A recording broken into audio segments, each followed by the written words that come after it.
संत महात्मा और परेशान व्यापारी। क्रोध और घमंड जैसी बुराइयां हमारे मन को शांत नहीं होने देती हैं।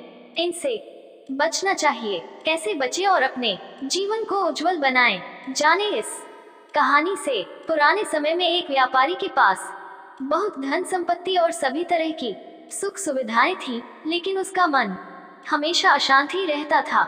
हर समय वह तनाव में रहता था। व्यापार के लिए एक गांव से दूसरे गांव यात्रा करता था। एक दिन यात्रा करते समय उसे एक आश्रम दिखाई दिया। वह आश्रम में गया। वहां एक संत अकेले रहते थे। व्यापारी ने संत को प्रणाम किया और अपनी परेशानियां बताईं। संत ने कहा कि तुम्हें शांति चाहिए तो तुम कुछ देर यहाँ बैठकर ध्यान करो। व्यक्ति ने ध्यान लगाने की कोशिश की, लेकिन वह ध्यान नहीं लगा पा रहा था।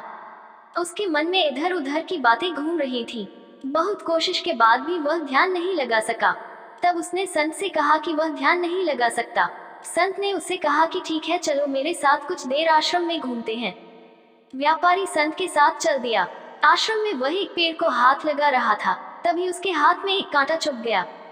कांटे की चुभन की वजह से उसे दर्द हो रहा था। संत तुरंत ही आश्रम से एक लेप लेकर आए और उन्होंने व्यक्ति के हाथ पर लगा दिया। संत ने व्यापारी से कहा कि जिस तरह कांटा चुभने से दर्द हो रहा है, ठीक उसी तरह तुम्हारे मन में भी क्रोध, अहंकार, ईर्ष्या, लालच जैसे कांटे चुभे हुए हैं। जब तक इन कांटों को निकालेंगे नहीं, तुम्हें शांति नहीं मिल पाएगी। व्यापारी को संत की बात समझ आ गई और वह उनका शिष्य बन गया। इसके बाद उसने धीरे धीरे अपनी इन बुराइयों को दूर कर लिया। अपने धन का उपयोग उसने समाज कल्याण में करना शुरू कर दिया। कुछ ही दिनों में उसकी अशांति दूर हो गई।